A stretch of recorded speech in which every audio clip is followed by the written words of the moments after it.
আজকে বাসায় বানিয়ে নিলাম এই তালের পাতা পোড়া পিঠাটা। আর এই পিঠাটা খেতে মাশাল্লাহ এতটা মজা হয়, না বানিয়ে খেলে বুঝতে পারবেন না। আর একবার বানিয়ে খাওয়ার পরে বাসায় বারবার বানাবেন।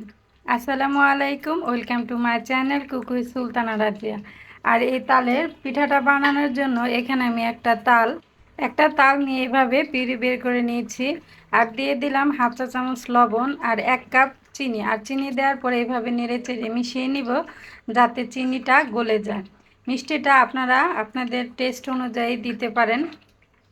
চিনিটা এভাবে মেশানো হয়ে গেলে দিয়ে দিব এখানে আমি 2 কাপ চাউলের গুঁড়া। এখানে যদি আপনারা শুকনা চাউলের গুঁড়াটা দেন তাহলে হাফ কাপ ময়দা মিশিয়ে নিতে পারেন। এখানে আমি ভিজা চাউলের গুঁড়া দেওয়াতে এখানে আর কোনো ময়দা অ্যাড করি নেই। এখন আমি এই চালের গুঁড়া আর এই তালটা হাত দিয়ে এভাবে সুন্দরভাবে মেখে নিব।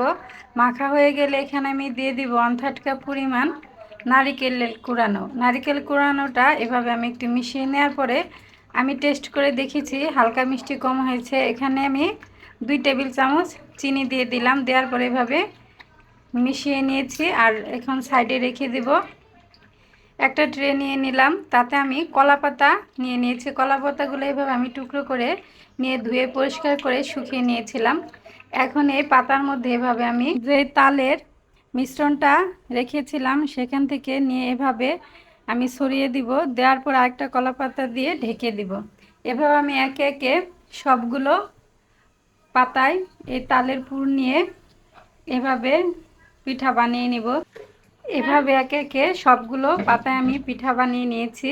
আর এদিকে চুলে একটা প্যান বসিয়ে দিয়েছি। প্যানটা যখন ফুল হিট হয়েছে তখন একটা পিঠা দিয়ে এভাবে ঢাকনা দিয়ে ঢেকে 5 মিনিটের মতো ভেজে নিয়ে এভাবে অপর সাইডটা উল্টে দিয়েছি। দেখেন পাতাটা এক সাইড পুরো লাল হয়ে গেছে আর পিঠাটাও হয়ে গেছে। আরও 5 মিনিট ঢাকনা দিয়ে ঢেকে আমি পিঠাটা ভেজে নিয়েছি। আর পাতাটা উঠিয়ে দেখলাম আমার পিঠাটা রেডি হয়ে গেছে। এখন আমি একটা প্লেটে তুলে নিয়েছি। এভাবে একে একে আমি সবগুলো পিঠা ভেজে নিয়েছি। এখন আমি একটা পিঠা খুলে দেখিয়ে দিচ্ছি যে পিঠাটা কতটা সফট আর সুন্দর হয়েছে। কলা পাতা না থাকলে আপনারা এই পিঠাটা ফলিং পেপারেও বানাতে পারেন, কারণ কলা গাছ এখন সচরাচর পাওয়া যায় না, তাই ফলিং পেপারেও বানিয়ে নিতে পারেন। একটা পিঠা আমি ছিঁড়ে দেখিয়ে দিচ্ছি পিঠাটা কতটা সফট হয়েছে আর স্পঞ্জি হয়েছে। আর খেতেও মাশাআল্লাহ অনেক মজা হয়েছিল। আর আপনারা বাসায় বানিয়ে কেমন হয় আমাকে কমেন্ট করে জানাবেন।